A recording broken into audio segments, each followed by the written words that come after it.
तो very good morning बच्चों। तो अपना जो नेक्स्ट लेक्चर है वो है फ्लूइड मैकेनिक्स पे। और फ्लूइड मैकेनिक्स में हम दो पार्ट्स की स्टडी करते हैं। कितने पार्ट्स की स्टडी करते हैं? दो पार्ट्स की। Fluid statics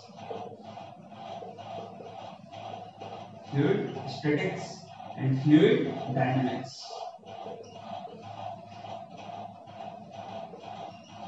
fluid statics and fluid dynamics. अब फ्लूइड स्टैटिक्स जो पार्ट है या सिंपली स्टैटिक्स जो पार्ट है उसमें अपन स्टडी करेंगे when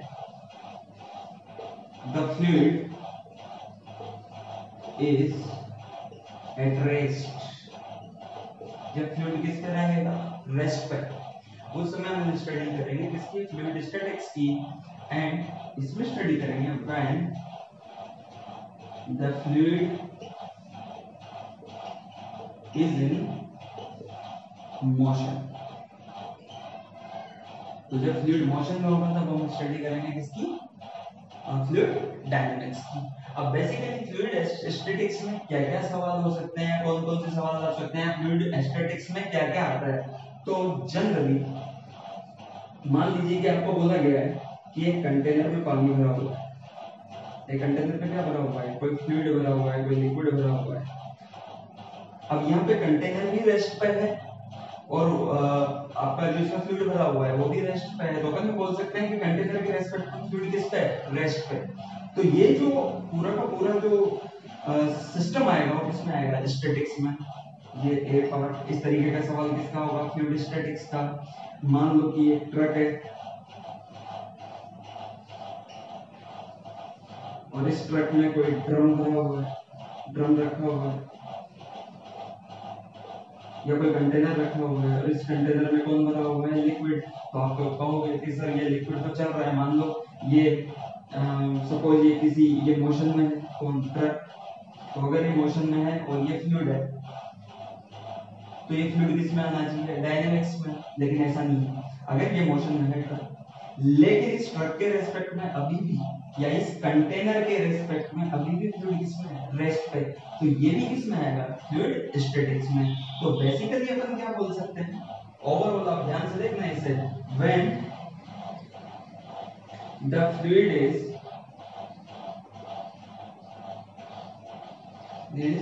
at rest with respect to the container। Ready container के रेस्पेक्ट में किसमें है? रेस्ट पे। तो सारे के सारे सवाल किसमें आएंगे? फ्लूइड स्टैटिक्स में। And when the fluid is in motion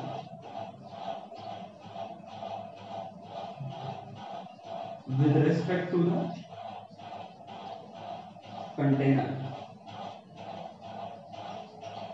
with respect to the container। इसके एग्जांपल मैंने बता दिए थे। ट्रक के ऊपर कोई ड्रम रखा हुआ है और उसमें कोई फ्लूइड भरा हुआ है और भले ही ट्रक चल रहा हो लेकिन वो जो पार्ट आएगा, वो जो क्वेश्चन आएगा वो किसमें आएगा? आपका फ्लूइड स्टैटिक्स में। अगर कंटेनर में कोई फ्लूइड भरा हुआ है, कंटेनर के रेस्ट में फ्लूइड भी रेस्ट पे, तो भी किसमें आएगा? स्टैटिक्स में। लेकिन इस कैटेगरी में जब फ्लूइड कंटेनर के रेस्पेक्ट में मोशन करे, जैसे पाइप में बहने वाला पानी, अगर पाइप में कोई पानी फ्लो हो रहा है या कोई फ्लूइड फ्लो हो रहा है तो किसमें आएगा? फ्लूइड डायनामिक्स में। तो हम फ्लूइड मैकेनिक्स में कितने पार्ट्स की स्टडी करते हैं? Fluid statics and fluid dynamics. Fluid statics जिसमें कंटेनर के रेस्पेक्ट में फ्लूइड किस पे रहेगा? रेस्ट पे। और फ्लूइड डायनामिक्स जिसमें कंटेनर के रेस्पेक्ट में फ्लूइड किस पे होगा? मोशन में। बेसिकली पाइप में बहता हुआ पानी वो किसका एग्जांपल है? फ्लूइड डायनामिक्स का। और कंटेनर में रखा हुआ पानी ये किसका है? फ्लूइड स्टैटिक्स का। चलो नोट करो आप लोग।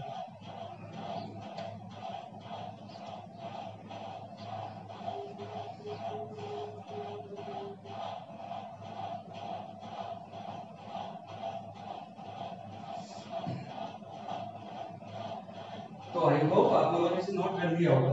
अब हम अगर आगे बढ़े तो सबसे पहले जो स्टडी आती है वो स्टडी आती है किसकी? What are the fluids. कि फ्लूइड्स होते क्या हैं।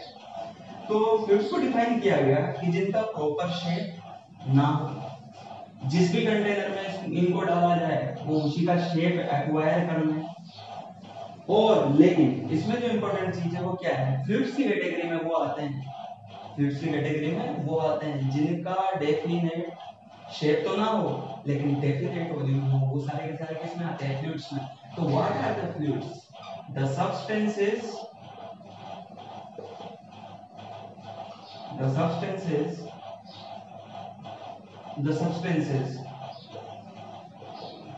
which do not have the definite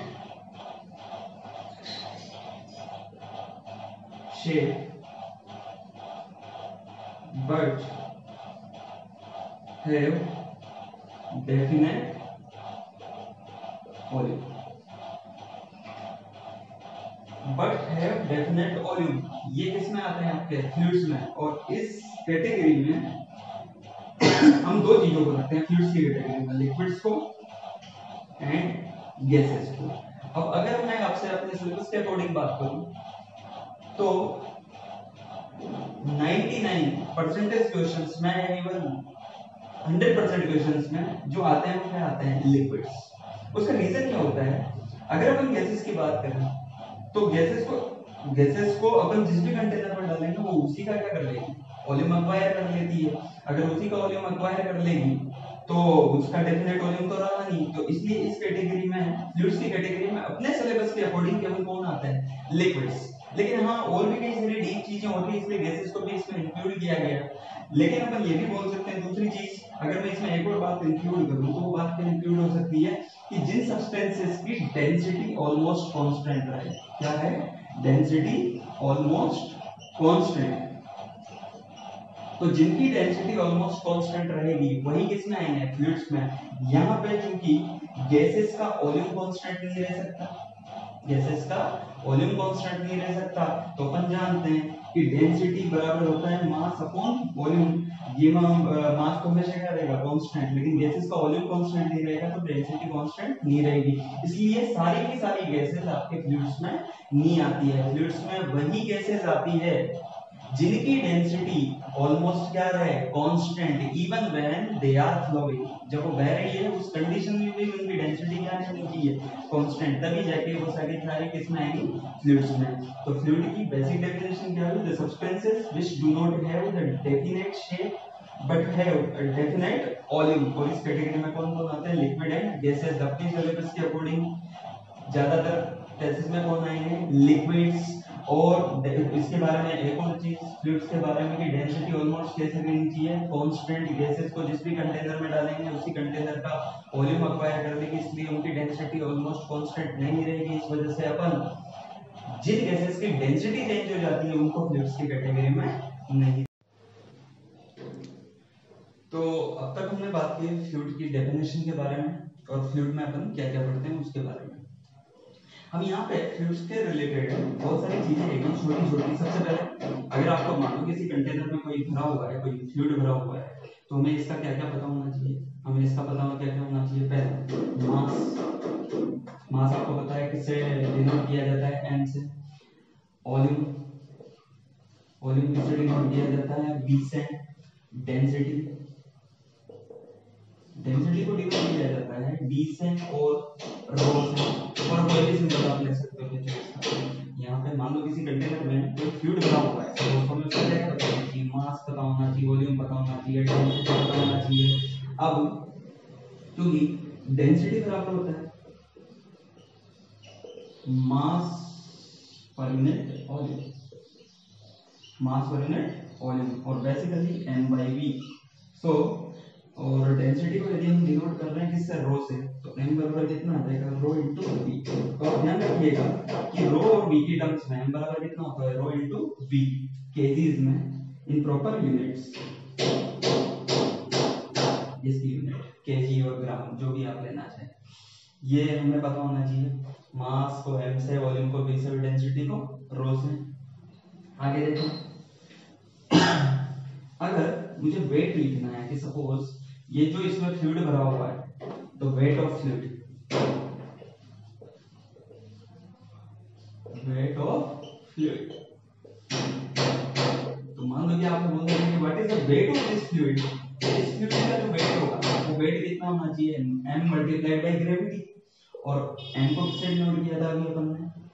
बताओ, V इंटू रो से, तो V रो इंटू G, ये क्या होगा वेट। तो mg को इन जनरल फ्लूइड्स में अपन किससे डिनोट करते हैं, V rho into G। V is given amount of volume, rho is density and G is gravity. ये सारी की सारी चीजें अपने आगे काम आने वाली हैं, इसलिए आप इन चीजों को ध्यान रखिए। वेट बराबर V rho into G is the another form of mg, right. चलो नोट करो, आगे देखें।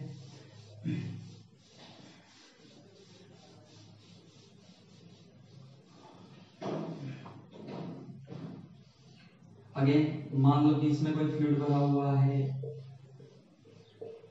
अब फ्लूइड के बारे में एक और इंपॉर्टेंट चीज है क्या, पहला तो फ्लूइड डेफिनेशन कि इनका प्रॉपर शेप और वो नहीं होता। दूसरा, अगर मैं ध्यान रखूं कि ये जो कंटेनर है,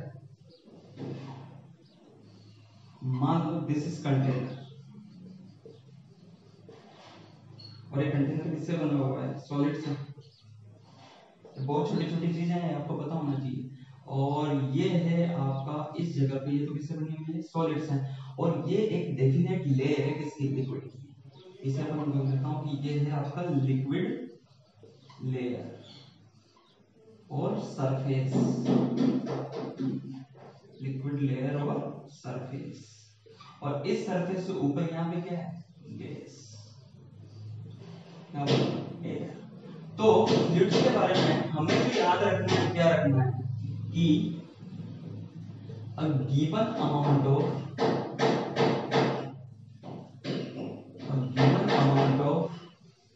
fluid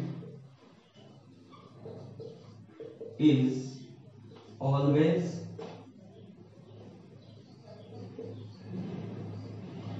separated by an interface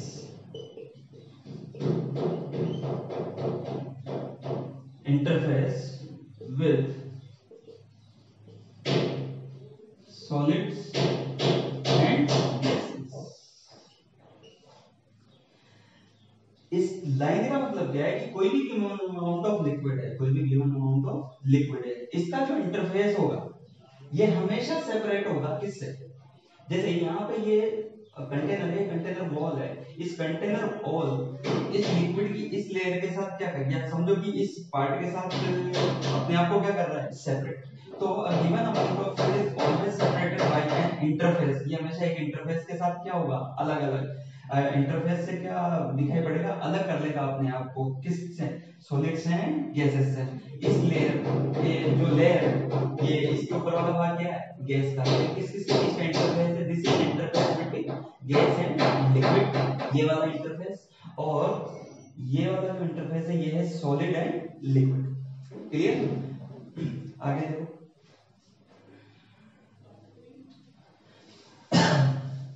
और क्या इंपॉर्टेंट बात है, the surface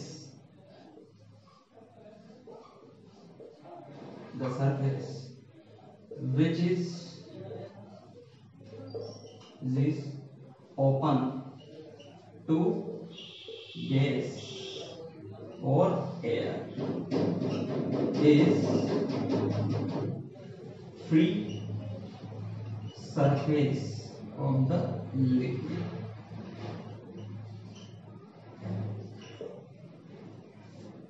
ठीक, ये जो सरफेस है, कौन सी सरफेस, ऊपर वाली, जो किससे फ्री है, जो किसके साथ इंटरेक्शन में है, गैसेस के साथ, इस वाली जो सरफेस को अपन बोलते हैं फ्री सरफेस।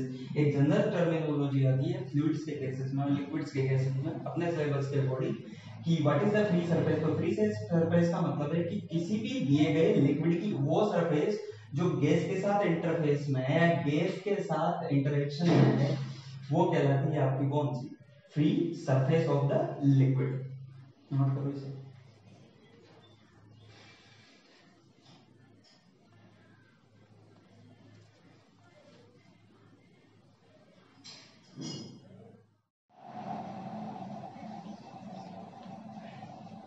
ठीक है सर, तो प्रेशर कौन सी क्वांटिटी, स्केलर क्वांटिटी।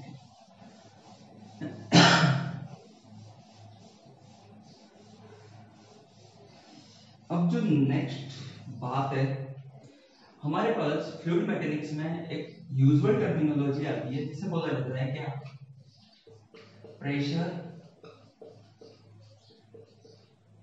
इन अ फ्लूइड। कि एक फ्लूइड के अंदर प्रेशर किस तरीके का होता है या क्यों होता है। तो इसके लिए एक स्टेटमेंट है क्या, when an external force is applied on a fluid body, then it develops कौन, ये फोर्स डेवलप कर देता है क्या, it develops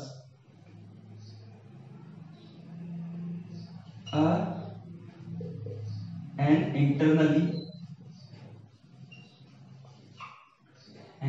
internally distributed pressure in all parts of the fluid, and this pressure is known as fluid pressure।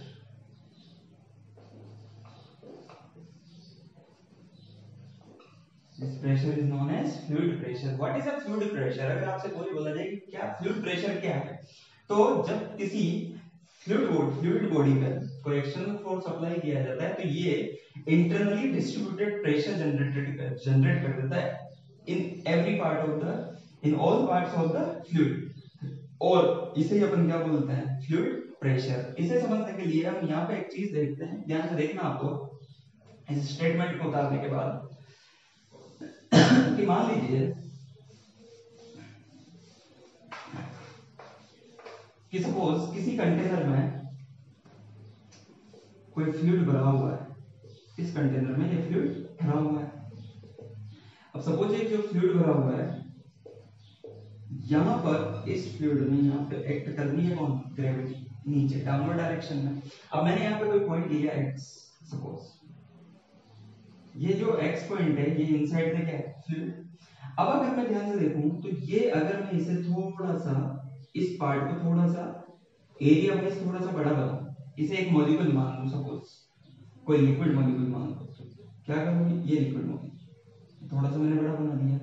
ये liquid molecule के ऊपर वाला भाग इसे क्या करेगा, डाउनवर्ड डायरेक्शन में क्या करेगा, कंप्रेस करेगा इस तरीके से। इसके जो नेबरिंग टचिंग जो मॉलिक्यूल्स हैं वो इसे हर तरफ से इस तरीके से करेंगे, नीचे भी इसके जो टच में है इस तरीके से आपस में। तो अगर मैं इस पार्ट की बात करूं तो यहां पे इनके इंटरेक्शन की वजह से एक फोर्स लगेगा जो किधर लगेगा साहब, इस डायरेक्शन में। इन दोनों के इंटरेक्शन की वजह से इस डायरेक्शन में, इन दोनों की इंटरेक्शन की वजह से इस डायरेक्शन में, दोनों की इंटरेक्शन की वजह से इस डायरेक्शन में, इसकी वजह से इधर और इसकी वजह से इधर।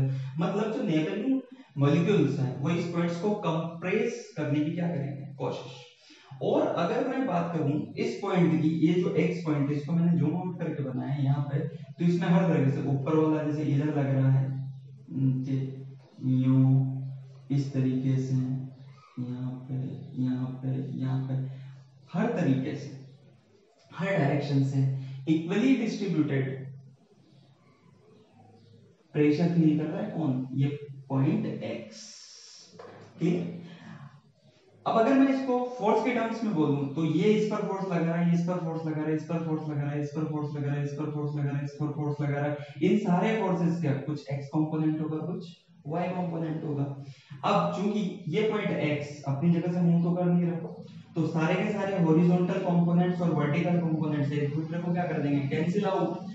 लेकिन नेट फोर्स तो जीरो है, लेकिन नेट फोर्स जीरो होने के बावजूद इन नेबरिंग मॉलिक्यूल्स की वजह से ये जो पॉइंट x है एक कंप्रेसिव, क्या चीज, एक कंप्रेसिव प्रेशर फील करेगा। और इसी की वजह से इस कंप्रेसिव प्रेशर को ही अपन बोलते हैं फ्लूइड प्रेशर। क्लियर? अब ऐसा नहीं है, ये वाले मॉलिक्यूल के भी कुछ नेबरिंग मॉलिक्यूल होंगे, ये भी इसी तरीके से करेंगे, तो नेट फोर्स के अंदर क्या होगा, जीरो। और नेट फोर्स जीरो होने के बावजूद, क्यों? क्योंकि मॉलिक्यूल जिसकी पोजीशन में, स्टैटिक पोजीशन में, लेकिन ये अपने आप को कंप्रेसिव फील करेंगे, और इसी वजह से इसे अपन क्या बोलते हैं, pressure of the fluid. Clear? तो इसी वजह से बोला जाता है कि साहब जब एक्सटर्नल फोर्स अप्लाई किया जाता है तो किसी लिक्विड के इनसाइड पॉइंट्स पे हर एक पॉइंट पे, किसी लिक्विड के अंदर हर एक पार्ट पे एक इक्वली डिस्ट्रीब्यूटेड प्रेशर जनरेट होता है, उस प्रेशर को अपन क्या बोलते हैं, फ्लूइड प्रेशर। क्लियर? ठीक, नोट करो। फ्लूइड मैकेनिक्स में अभी जो टर्मिनोलॉजी आती है, जो इंपॉर्टेंट है, वो है प्रेशर। और प्रेशर को का सिंबॉलिक रिप्रेजेंटेशन होता है P, और P बराबर होता है F/A। Remember, this F is the component of force which is perpendicular to the surface area.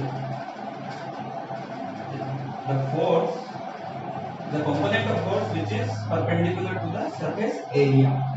और इसकी जो यूनिट होती है पास्कल। क्या होती है? पास्कल। और पास्कल का मतलब होता है न्यूटन पर मीटर स्क्वायर। क्या बोला जाता है? न्यूटन पर मीटर स्क्वायर। यहाँ पर ये है प्रेशर की डेफिनेशन, या प्रेशर का जो फॉर्मूला है कितना बनेगा। इसे हम बोलते हैं ये स्केलर क्वांटिटी।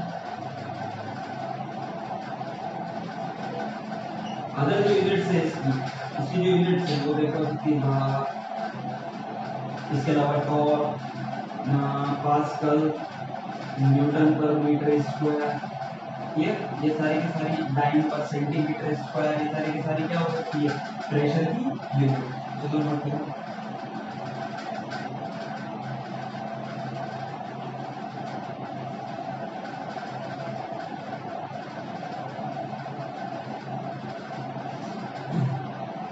यहाँ पे जरूर लिखना है, this is the component of force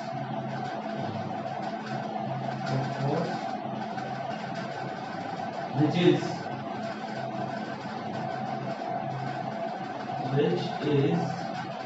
perpendicular to the surface, which is perpendicular to the surface।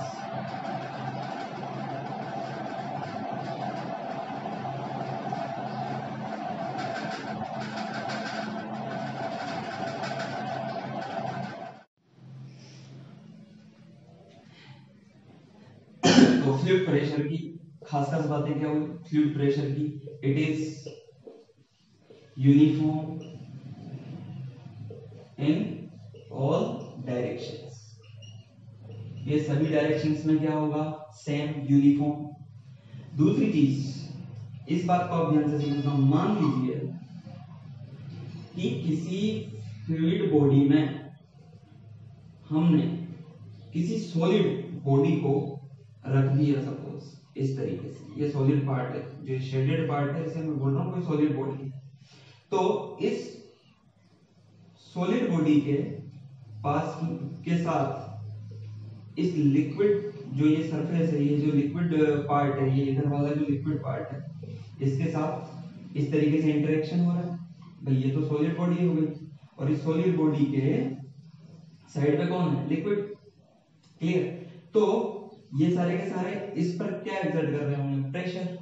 अब ध्यान से देखना, ये जो फ्लूइड प्रेशर है, ये हमेशा, ये जो फ्लूइड प्रेशर है, ये हमेशा इस सॉलिड बॉडी के साथ यदि कांटेक्ट में है तो हमेशा ये एक फोर्स लगाएगा, और ये जो फोर्स होगा वो फोर्स हमेशा उस बॉडी के नॉर्मल होगा। क्लियर? उस बॉडी के क्या होगा? नॉर्मल। तो अपन क्या बोल सकते हैं कि when a solid body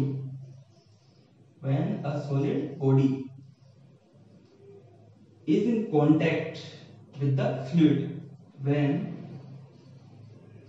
a solid is in contact with the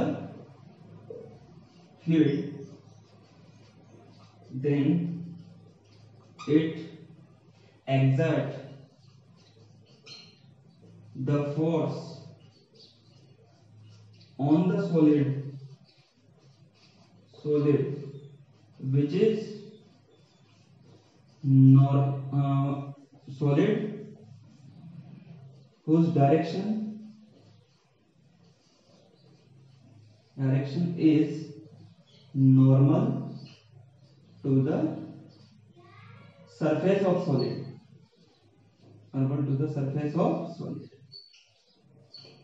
समझे आप लोग कि इस सॉलिड पर जो फ्लूइड प्रेशर जो फोर्स एक्सर्ट करेगा वो हमेशा ये जो कांटेक्ट सरफेस है इस सरफेस के हमेशा इस सॉलिड की जो बॉडी की जो सॉलिड बॉडी का जो पार्ट है या इसकी जो सरफेस है इस सरफेस के हमेशा क्या होगा नॉर्मल, और नॉर्मल का मतलब है परपेंडिकुलर।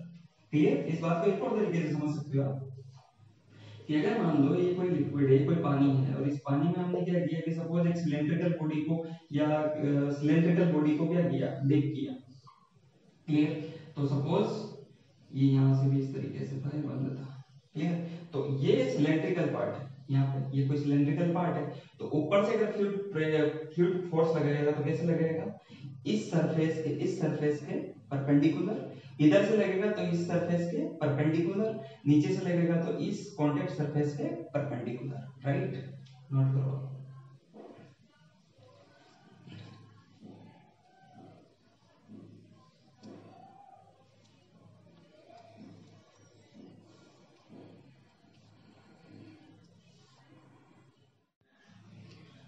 इसमें फ्लूइड मैकेनिक्स में एक नई डेफिनेशन आती है, रिलेटिव डेंसिटी और स्पेसिफिक ग्रेविटी। रिलेटिव डेंसिटी और स्पेसिफिक ग्रेविटी, रिलेटिव डेंसिटी और स्पेसिफिक ग्रेविटी ये होता है rho density of material divide by density of water at 4 degree centigrade. ध्यान रखना इस डेफिनेशन को, रिलेटिव डेंसिटी और स्पेसिफिक ग्रेविटी, रिलेटिव डेंसिटी और स्पेसिफिक ग्रेविटी। यदि मैं इसे रो रिलेटिव से डिनोट करूं तो rho relative is equals to density of material upon density of water at 4 degree centigrade. और आप इसे ध्यान भी रख सकते हो। अच्छा एक बात पूछूं आप लोगों से, what is the unit of relative density? What is the unit of relative density or specific gravity? It is basically unitless quantity. It is basically unitless quantity.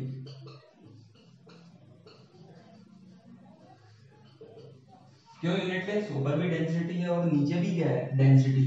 तो डेंसिटी की यूनिट से डेंसिटी की यूनिट क्या हो जाएगी, cancel out. तो ये जो यूनिट बचेगी, मतलब इसकी जो यूनिट है ये एक यूनिटलेस क्वांटिटी।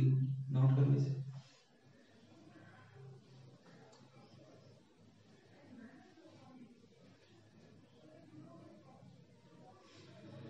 चलो अभी हमने देखा कि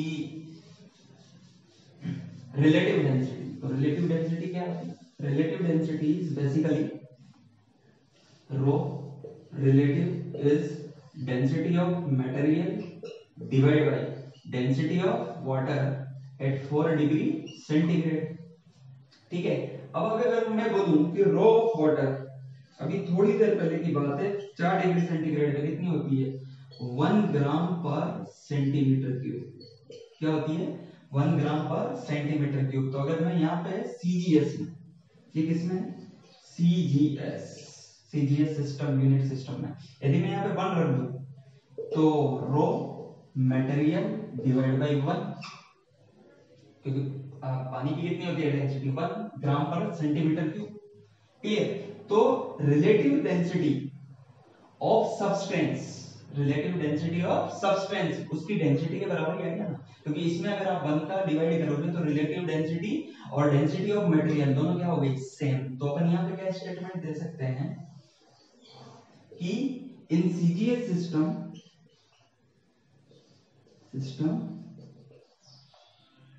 then relative density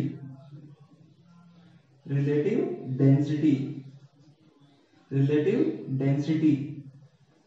of substance, relative density of substance is equals to density of substance. जो रिलेटिव डेंसिटी होगी वही मटेरियल की डेंसिटी के बराबर होगी किसमें, सीजीएस सिस्टम में। इसको एग्जांपल से समझते हैं और भी, जैसे मान लो आपसे बोला गया, अच्छा हाँ अगर मैं बोल रहा हूँ रिलेटिव डेंसिटी, तो रिलेटिव डेंसिटी किसकी, ये मटेरियल की रिलेटिव डेंसिटी। इसका फॉर्मूला क्या पड़ा था, rho material divide by rho water at 4 degree centigrade. तो ये जो रिलेटिव डेंसिटी है वो भी किसकी है, मटेरियल की, मटेरियल की रिलेटिव डेंसिटी है। अब मान लो आपसे पूछा कि किसी मटेरियल की रिलेटिव डेंसिटी है 4, किसी मटेरियल की रिलेटिव डेंसिटी, मान लो आपसे बोल दिया रो रिलेटिव इज इक्वल्स टू 4, तो what is the density of material, ये पूछ लिया। तो रो रिलेटिव कितना दे रखा है 4, तो 4 बराबर रो material divide by rho water, और वाटर की कितनी होती है 1, क्लियर, ग्राम पर सेंटीमीटर क्यूब। तो रो मटेरियल कितना हो जाएगा भाई साहब 4 इंटू 1 ग्राम पर सेंटीमीटर क्यूब। तो रो मटेरियल भी कितना आ गया 4 ग्राम पर सेंटीमीटर क्यूब। चलो नोट करो इसे।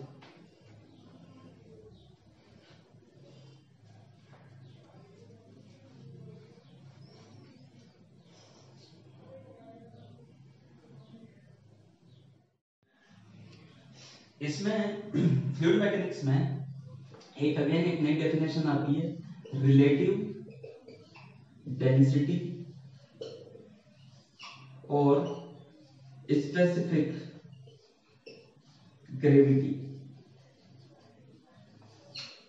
रिलेटिव डेंसिटी और स्पेसिफिक ग्रेविटी, रिलेटिव डेंसिटी और स्पेसिफिक ग्रेविटी ये होता है rho density of material divide by density of water at 4 degree centigrade. ध्यान रखना इस डेफिनेशन को, रिलेटिव डेंसिटी और स्पेसिफिक ग्रेविटी, रिलेटिव डेंसिटी और स्पेसिफिक ग्रेविटी। यदि मैं इसे रो रिलेटिव से डिनोट करूं तो rho relative is equals to density of material upon density of water at 4 degree centigrade. और आप इसे ध्यान भी रख सकते हो। अच्छा एक बात पूछूं आप लोगों से, what is the unit of relative density, what is the unit of relative density or specific gravity? It is basically unitless quantity, it is basically unitless quantity।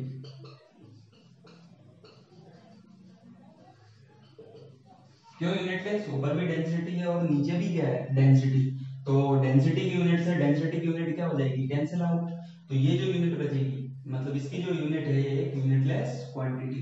Note करो इसे।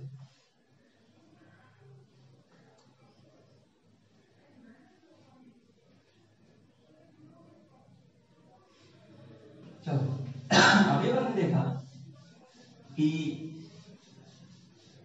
रिलेटिव डेंसिटी, तो रिलेटिव डेंसिटी क्या होती है, relative density is basically rho relative is density of material divide by density of water at 4 degree centigrade. ठीक है, अब अगर मैं बोलूं कि रो ऑफ वाटर, अभी थोड़ी देर पहले की बात है 4 डिग्री सेंटीग्रेड पे कितनी होती है 1 ग्राम पर सेंटीमीटर क्यूब। क्या होती है 1 ग्राम पर सेंटीमीटर क्यूब। तो अगर मैं यहाँ पे सीजीएस में, ये किसमें CGS, CGS system unit system में यदि मैं यहाँ पे 1 रख दूं तो रो मटेरियल डिवाइड बाय 1, क्योंकि पानी की कितनी होती है डेंसिटी 1 ग्राम पर सेंटीमीटर क्यूब। क्लियर, तो relative density of substance, relative density of substance उसकी डेंसिटी के बराबर ही आएगा ना, क्योंकि इसमें अगर आप 1 का डिवाइड करोगे तो रिलेटिव डेंसिटी और डेंसिटी ऑफ मटेरियल दोनों क्या हो गई सेम। तो अपन यहाँ पे क्या स्टेटमेंट दे सकते हैं कि in CGS system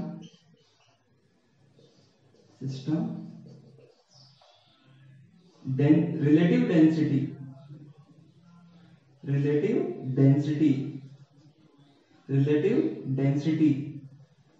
of substance,